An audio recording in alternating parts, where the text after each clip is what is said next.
Muy bien. Bueno, yo soy David Lluveras Lafuente, yo vengo del Instituto Superior de Agronomía de la Universidad de Lisboa y vengo en nombre de Alexandra Correia, que ella sí que trabaja en el INIAV, en el núcleo de Oeiras, y básicamente venimos a hablaros de cómo se gestionan los pinares en Portugal.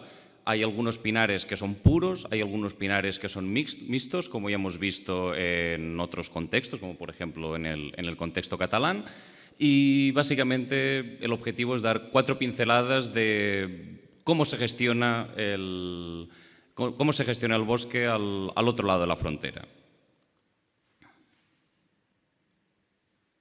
Vale. Bueno, básicamente hago una pequeña introducción del gran incremento de masa forestal de pino piñonero en los últimos 20 años. Se ha incrementado un 61%. La masa de pino piñonero en superficie representa el 6% del área forestal nacional y está distribuida, como se puede ver en el mapa, en las regiones del Alentejo y Ribatejo, que son básicamente las que se ven sombreadas. Sí que es verdad que hay dos tipos muy diferenciados de bosques y de plantaciones de pino piñonero. El que se encuentra en el Ribatejo, que está más focalizado a la producción, y el que se encuentra más al sur, al Alentejo sur, que está más focalizado hacia la conservación y la retención de arenas. Bueno, como todos saben, el pino piñonero es una especie de gran interés forestal, sobre todo para los propietarios, dado por sus rendimientos. Existe un elevado éxito de plantación.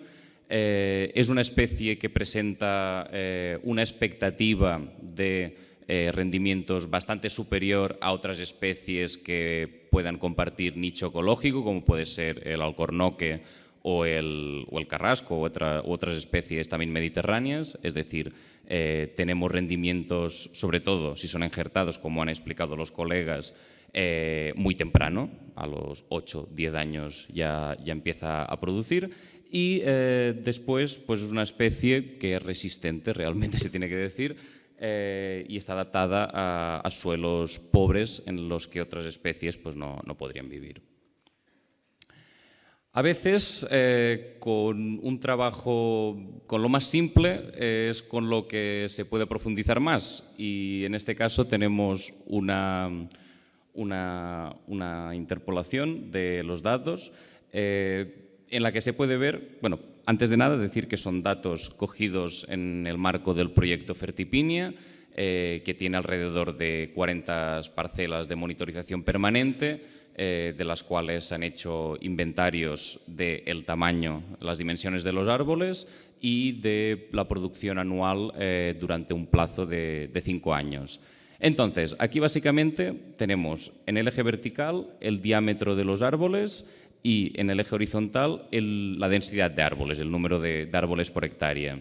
Entonces, se puede ver que la densidad es un dato clave en relación a la producción. La variable es producción media de piñas por árbol. Podemos ver que los árboles más productivos están en áreas poco densas, es decir, con densidades normalmente por debajo de los 120 árboles por hectárea y con diámetros medios del tronco por encima de los 50 centímetros. Sí que es verdad que podemos observar densidades un poco mayores, pero se trata de densidades a dos estratos arbóreos, es decir, a estratos arbóreos diferentes, con alcornoque, que son las que están sombreadas en amarillo. Es verdad que hay mayor densidad, pero no existe competición entre copas porque el alcornoque está en un estrato mucho más por debajo. Los injertos, como es una cosa relativamente nueva que se lleva aplicando alrededor de hace 10-15 años, todavía no son árboles muy grandes, pero sí que es verdad que a igual diámetro los injertados producen mucho más. Entonces, ¿Qué tipo de pinares de Pinus pinea hay en Portugal?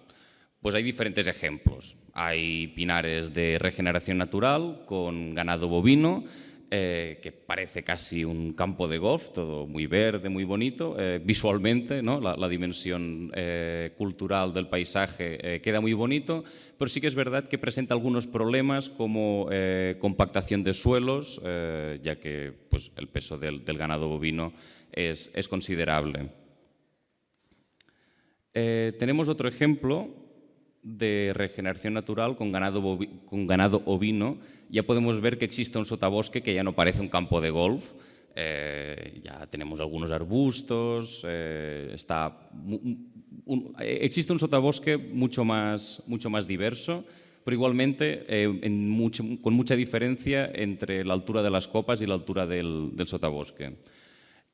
También existen parcelas de pino piñonero mezclado con alcornoque, y aquí es donde entra el proyecto donde estoy trabajando y que actualmente Alexandra Curreia también está trabajando, que es el proyecto Corcnat, que trata básicamente sobre las potencialidades y las oportunidades que puede representar los bosques mixtos de alcornoque y pino piñonero. Tenemos repoblaciones en dehesa, es básicamente se encuentran en dehesas que ya existían, montados se llama en portugués, de alcornoque, que se fueron desdensificando y la redensificación que se hace es a través de la plantación de pino piñonero.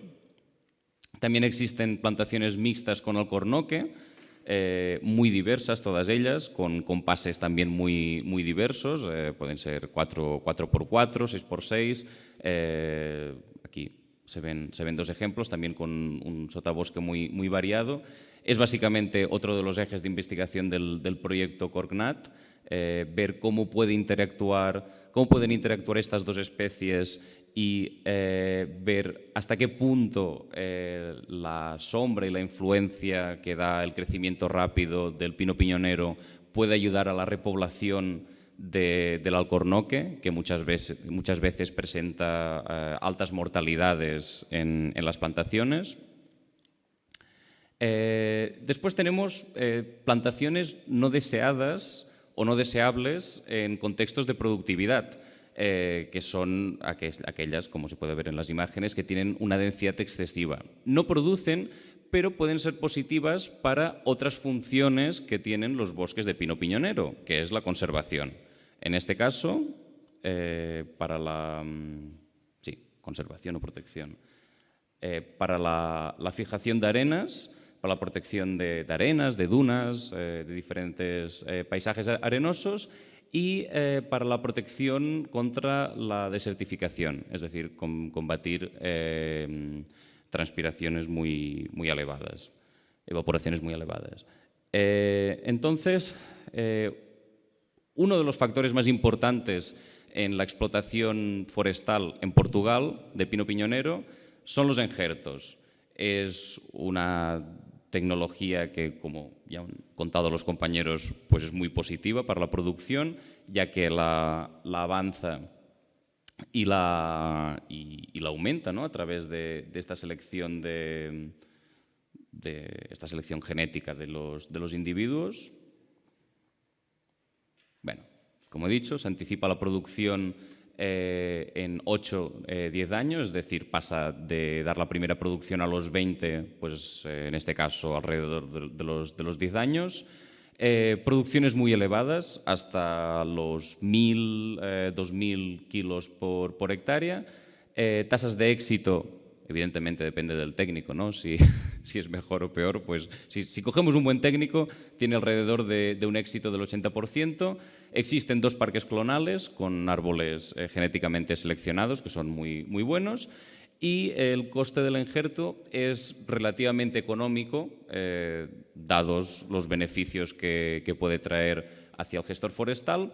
Y no solo incluye el injerto, sino que también incluye la poda, las sucesivas podas posteriores al injerto. Desafíos y oportunidades de los bosques de pino piñonero portugueses. Bueno, tenemos una serie de desafíos que tengo la sensación que son comunes, ¿no? Es un trabajo peligroso, por tanto, lleva a la falta de trabajadores y como hay falta de trabajadores a igual demanda, pues acaba generando que ese trabajo es muy caro. Por tanto, nos encaramos con el posible desafío de la mecanización como oportunidad.